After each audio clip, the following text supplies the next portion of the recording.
As Christian leaders, what do we do when the path forward disappears and our best practices no longer work? Well, in this episode of the Flourishing Culture Leadership Podcast, Dr. Todd Bolsinger challenges us to rethink how we lead through rapid change, especially when the map we've relied on no longer applies. And whether we're leading a ministry, a school, a mission-driven business, you'll discover how to lead with humility, clarify your organization's unique calling, and build resilient teams equipped for the future. Don't miss this deeply insightful conversation that will both encourage and equip you to thrive, even in uncharted territory. Welcome to the Flourishing Culture Leadership Podcast, your home for open, honest, and insightful conversations to help develop your leadership, your team, and build a flourishing workplace culture. Hi, I'm Al Lopez, the co-founder of the Best Christian Workplaces and author of Road to Flourishing, the go-to research-based, Christ-centered guide to building a flourishing workplace culture.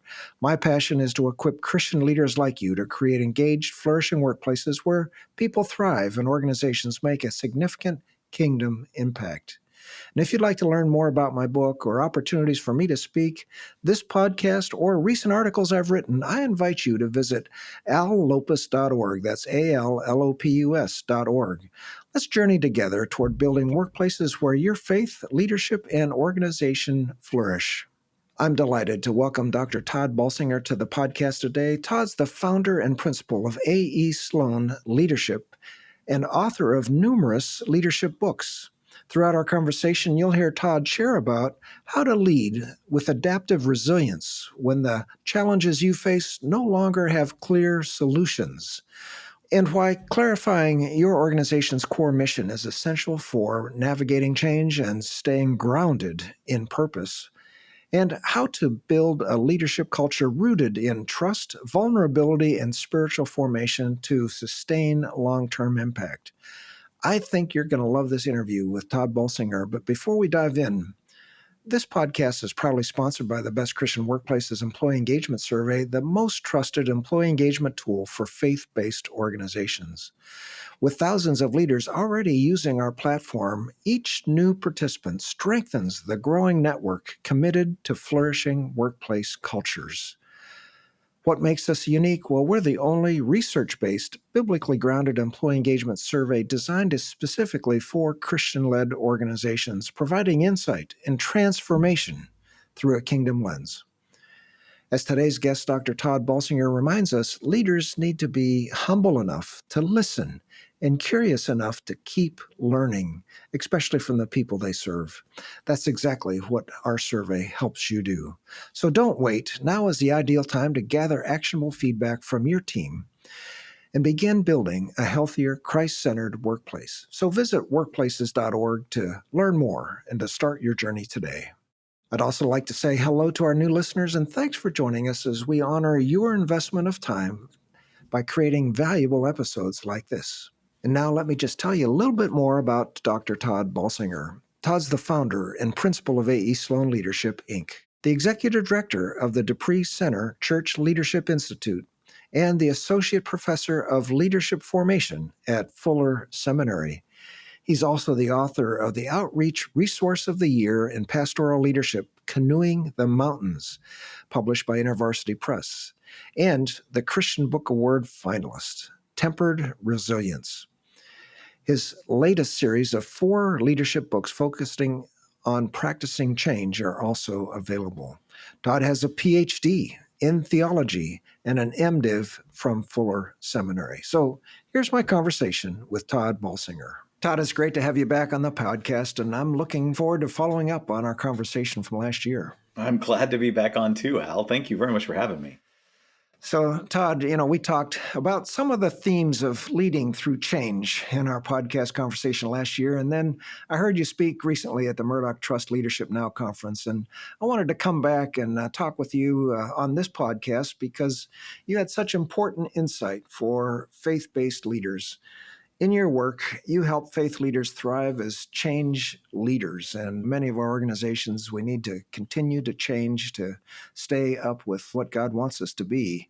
So let's start with considering models for change. Is there a distinctly Christian approach to change leadership? And what's different from how secular leaders might consider change leadership from a faith-based perspective? Yeah, I appreciate that question, Al, because I think sometimes people think that having the gift of the Holy Spirit within us saves us from having to go through the pain of change. Like we'll just magically be transformed, right? They forget that, for the people of God to go from being a group of Hebrew slaves to a people who would go into a promised land to reveal the righteousness of God to all the nations took 40 years of wandering through a wilderness with the presence of God in front of them. So I think there's two parts to me that make Christian leadership really unique. One is every single thing we do, we believe we do before the face of God, and we do it responding to the call of God. So it's really first and foremost about God.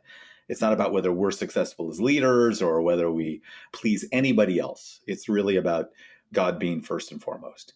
And the second part is that because of that, there are some certain things about our values, the family DNA, the kind of thing that makes us look like children of our Father, that are really important to hold on to. That there should be a family resemblance, even though we go through transformation and change. And so for me, the most important thing is about our identity as Christian people. Many people think leadership is about casting a vision. And I think when you look around in the scriptures, there's about 1 or 2 verses about vision. And there's a lot about our values. And I think our values are really the important part. Yeah, and our values are our identity, or should be a key part of that. Yeah, wow. Well, in our work at the Best Christian Workplaces, we help leaders listen and get input through appreciative inquiry. That's an approach that we've used. I've enjoyed David Cooper Ryder's writing and been to his workshops. And so when you write about the importance of formulating questions for learning, and I love this at the Murdoch conference, I resonated with that approach so very much. How can leaders grow in their skill of asking questions, especially in areas where they don't seem to have clear answers? So this is the weird thing, right? To get better at asking questions, you have to acknowledge you don't have the answers. like for most of us as leaders, we think we're supposed to have the answer. So we show up and we fake it. We're good at talking about the small amount of insight God may have given us.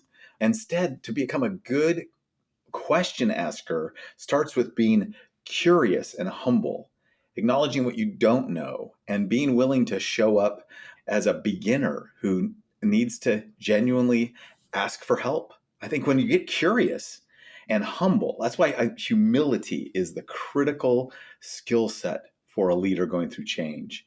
Humility is teachability. And so humility and teachability often show up in asking really honest questions. And sometimes they feel like dumb questions, but they're honest questions. And that changes the entire trajectory of a leader's life and calling.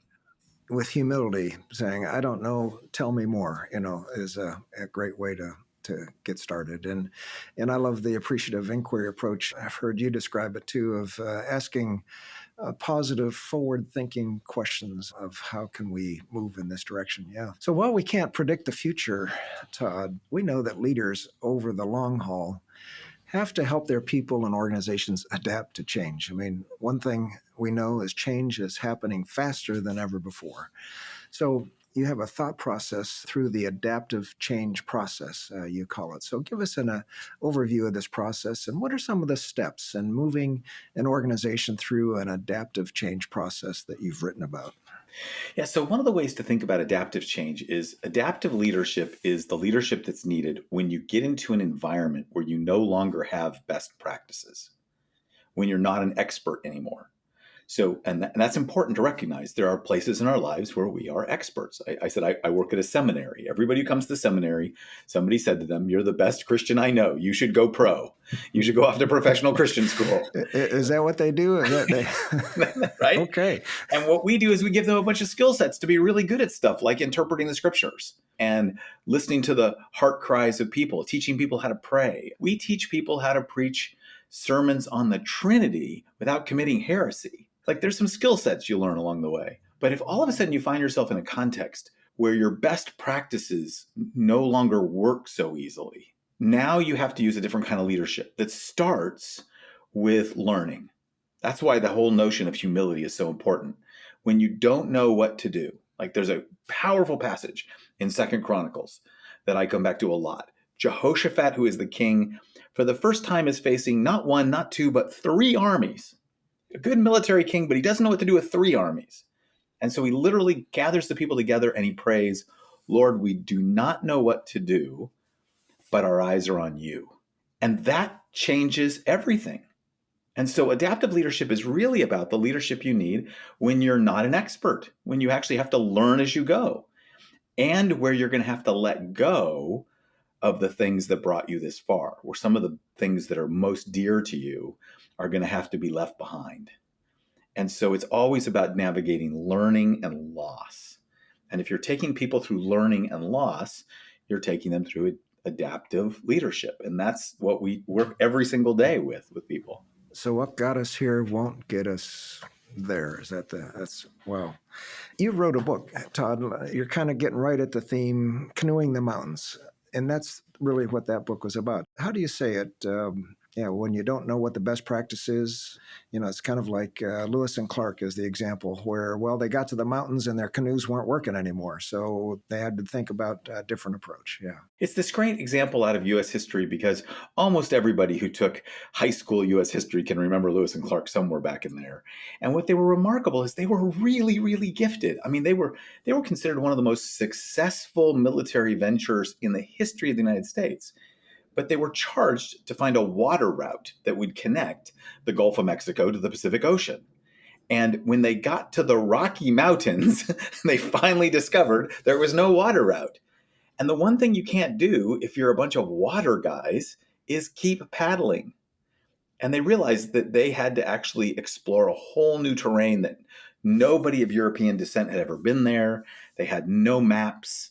They were going to have to actually learn as they go, and they were going to have to leave their canoes that they built with their bare hands behind. And that's the model we often use when we're teaching people. How do you lead when the world in front of you is totally different than the world behind you? And that's the concept people find themselves in today. Yeah, that's a great analogy. Well, change is uncomfortable for people, isn't it, Todd? And, you talk about building a leadership team that can handle the heat. So every leader and leadership team has handled some heat along the way. Share some practical steps so we can do this better going forward, especially as leaders. How can we build a strong, resilient team that can lead through change, that can handle the heat that is coming before us, whether we know it or not?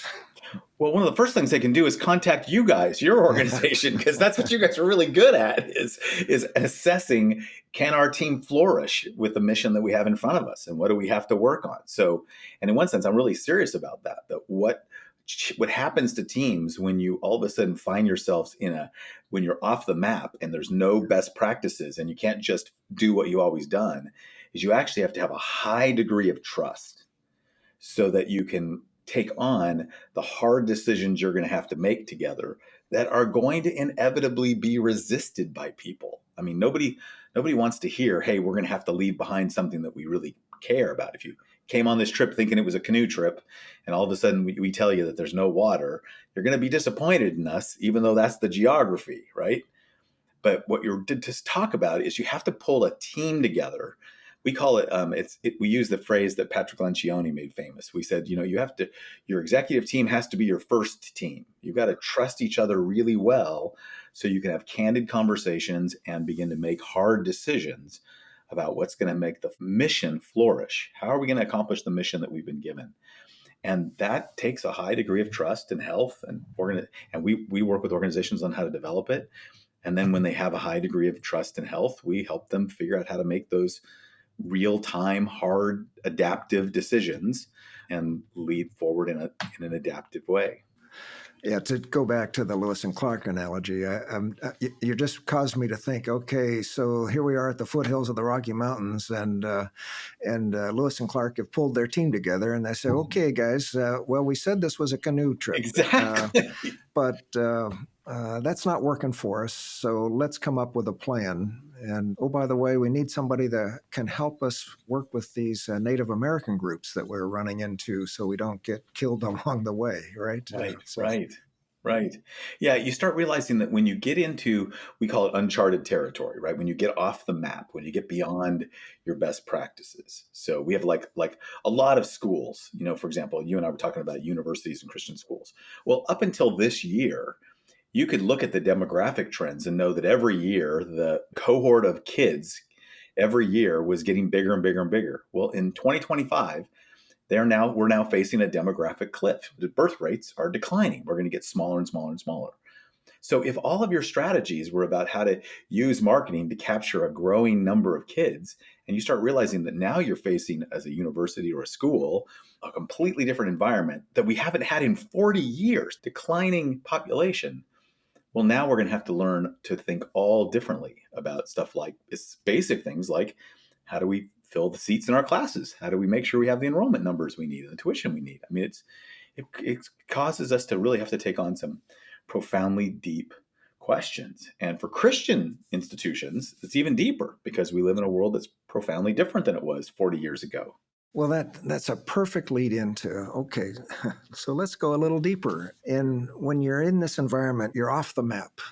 You talk about a topic of identity or the unique values of an organization. So you're suggesting that we go back to what our unique values are. And clearly this goes beyond a list of aspirations. We're not talking about aspirations. I know you really differentiate that. It's not what's on our website or on a wall plaque, but you've termed this organizational DNA, or charism is a word that you use, a unique word. I didn't really ever hear that until you spoke of it. So why is the clarity on charism or values so important for leaders and organizations, especially in this changing world when we find ourselves off the map, as you say?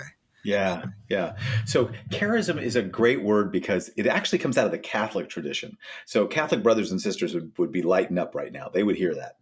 That's the word that was used to describe the differences between different Catholic orders. So if you talked about Benedictines or Franciscans or Jesuits, you wouldn't say, hey, they have different theology, they're all Catholics, or they have different commitment, they're all committed to the church and to the work of Jesus Christ in the world, but they have a different gift that they bring to the world. So one of my clients happened to be a group of church planting missionaries, Catholics who were church planting missionaries, a monastic group who were planting churches in Appalachia. And they would say, our charism is that. What we are really good at is planting churches with folks who are in the immigrant community and in the indigenous community who are rural workers in Appalachia. That's what we do. We don't work in cities. We don't work, we don't put out pamphlets. We plant churches. That's our gift.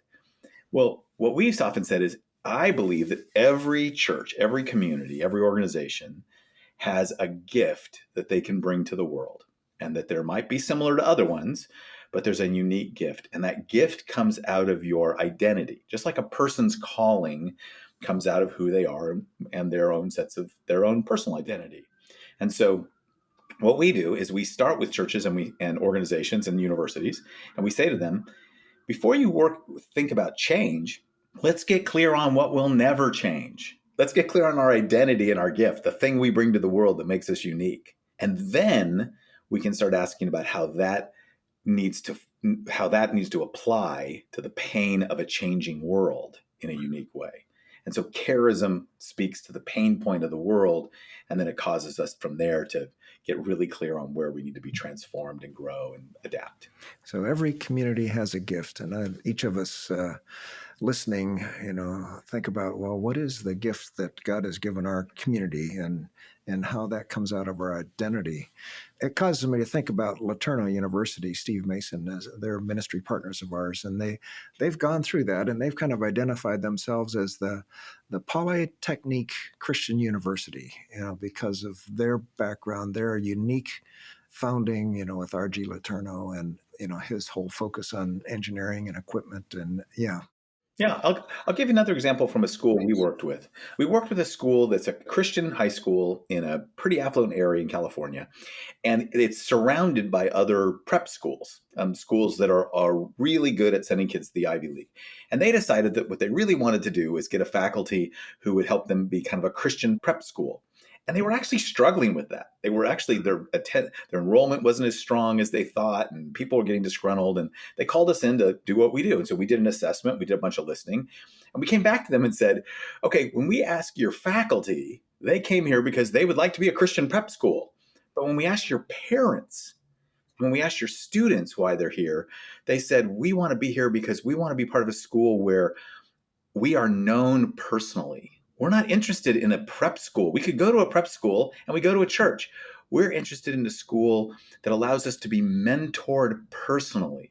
So we went to their leadership, their board, and said, "You have to stop trying to be a prep school. That's not your gift. What you are is you offer to the world a place where, in a world where young people feel as if they are just a number and nobody knows them, they will be mentored through their adolescent years into whatever God has called them to be." Mentoring, not prepping, became their role. And they switched their school. They reorganized around that. They started talking about that. They lost a few faculty. They brought in, and now they're thriving. And it's not because it was magic. It's because it was back to their identity, and that there was a need in that community. They said there wasn't a need for a third prep school in that community, but there was need for a school that said, because we're Christians, we're going to make sure that every single student here is known personally by an adult who's going to mentor them. Fascinating. Well, this gets to, even in our Christian world, something that's even a little deeper. And you talk a lot about calling. And so encourage leaders to consider the pain points of the world as something that you do, and also to help them discern what specifically God has called their organizations to address, as you've just kind of outlined. So take us a little deeper on this aspect of leading through change, and how does an organization discern their unique calling and stay focused on adapting in this changing world? So for so many of us who think that what a Christian leader does is a leader goes off into the wilderness by themselves and comes about with a big vision from God and then proclaims that vision, and everybody kind of, like is drawn toward it. So leaders are visionaries. I think there's something very beautiful about painting a picture of what God can do, but it actually doesn't start in vision. I actually think this is a mistake that many leaders fall into, and that many of us were taught that that's what leaders do. They inspire people with a vision. Actually, what really good leaders do is they do what God does in the Old Testament, which is hears the pain of the people and responds to it in love and faithfulness. So what we tell organizations all the time is once you get really clear on your values, on your charism, on the unique gift you bring, pray about asking, where in the world is the pain of the world require us and need our gifts and need what we bring? One of our clients is Baylor University, and we helped them do their strategic plan, and which is a huge honor. It's a school that went through its own trials, and their president, Linda Livingstone, who's just one of the best leaders I've ever seen, said the world needs a Baylor. The world needs to be a place where Christian higher education and the highest form of research, they achieved R1 status, which is the highest level, come together. Well, we came in to work with them after they had accomplished that. And then the question we helped them discern going forward was, the world needs a Baylor for what? For what? And what they basically said is, the world needs a place where Christian values and the highest level of scholarship and teaching come together to help create leaders and servants for a global context. The world needs a Baylor to be for the world. And so it's a unique university where other really good Christian colleges I work with talk about being world changers, but they don't have the reach of a place like a Baylor. And Baylor does. And I just keep saying to folks that the more you get clear on your charism, which is hard to do, people have a lot of aspirations instead of our actual values, and get really clear on where the world is in pain, calling for our gift, the more you'll be able to face the transformational hard choices you need to face, because you'll thrive into the future. So there's a question for each of our listeners. Why does the world need what you do, and for what? Okay, listeners, we'll just put this podcast on pause, and when you've answered that question, come on back. There you go. That's it. That's really important. Those conversations to have with your team and to have with your donors and to have with the folks who are significant. Like, so what is the problem in the world that God wants to point us at? What's the pain in the world that God wants us to engage? There's this great old rabbinic tale that says that when you get to heaven and God judges you, he won't ask you why you weren't Moses. He already had a Moses. He'll ask you, why weren't you you? I needed you. And we all have that Moses thought of leadership as go on to the mountaintop, getting the vision from God and bringing it to the people. But you're saying, no, it starts with pain points. It starts with our values, our charism. Yeah, when Moses went to the mountaintop, that was way down the line. It had started with God coming to Moses and saying to him in the wilderness, I have heard the cry of my people, and I am sending you to Pharaoh. Like, it wasn't Moses's idea. Yeah. And then Moses did everything to really kind of say, no, you got the wrong guy. Yeah, exactly. And when God asks us to do some things, we often might say the same response, well, really? But yeah, then we know the rest of the story. So yeah, it doesn't start with the mountaintop, Todd. Yeah, that's really a great point. Yeah. So Todd, these principles of building a team, clarifying values, identifying pain points, really important for adaptive change. There's no question. But many of our listeners might be feeling a little overwhelmed. Gosh, these are questions, they seem to, just a little oblique. What encouragement can you give to a leader who's feeling maybe even exhausted, by this amount of change that we're all experiencing so quickly, and especially as we look and see what's in front of us? So, how can leaders find the energy to keep engaged in this process for the long haul? Yeah, thank you. It's the right question to be asking, Al.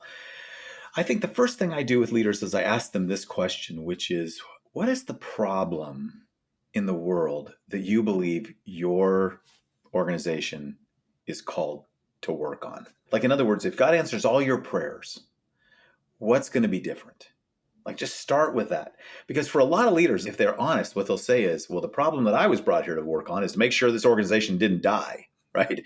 Like I want to make sure the school doesn't die. I got to get the enrollment up, or I want to make sure the nonprofit keeps the donors going, or the church stays alive. We got churches dying. So the problem I want to work on is the church, the organization not dying.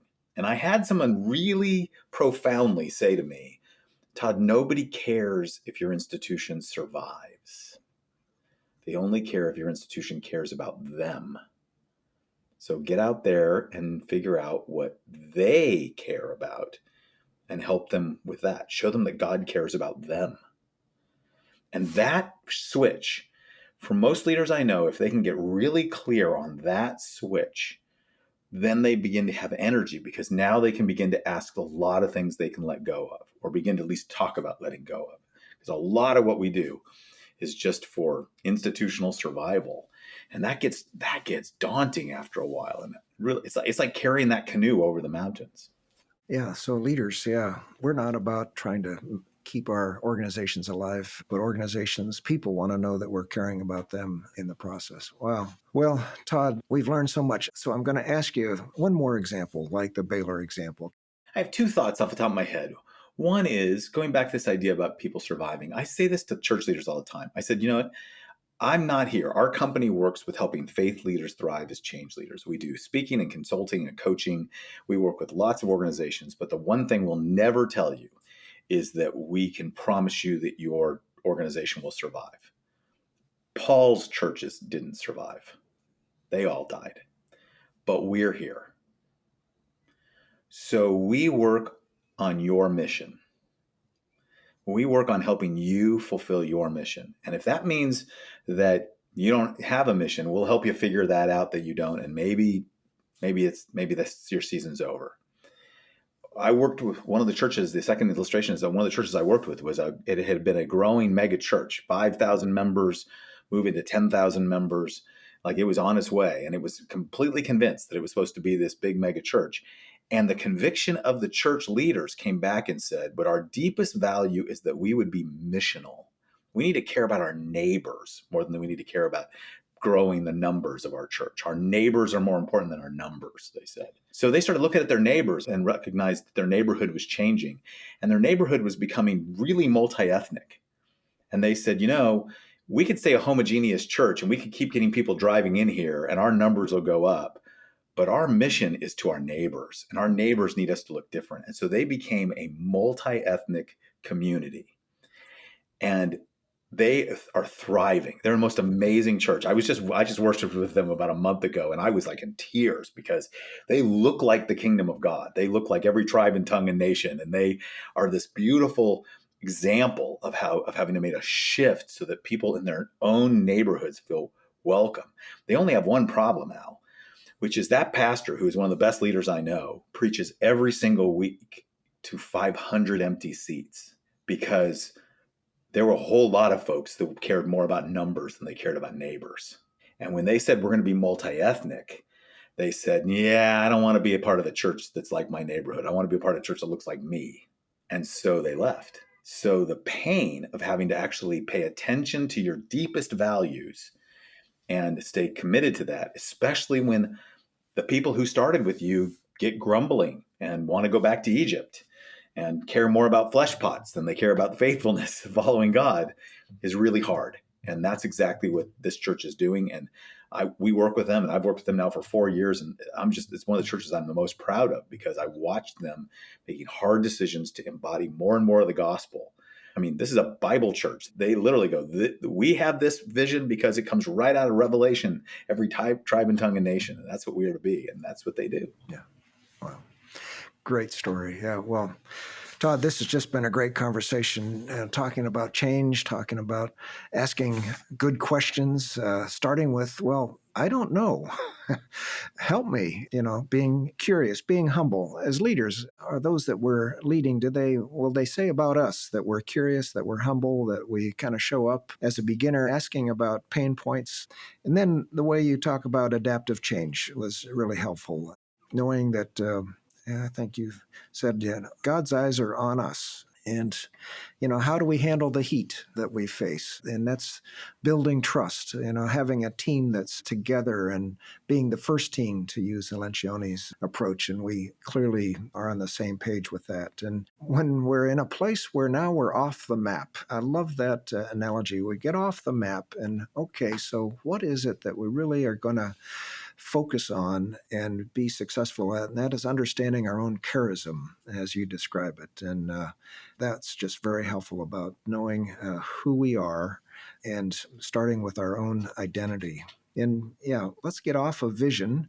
Vision's important, as you're saying, but let's respond to what is the unique gift that God has given us as we serve the body. And a couple of great examples. Thanks so much for those. And leaders, let's stay engaged. Let's really help others and show that we're caring about others as we do the work we do.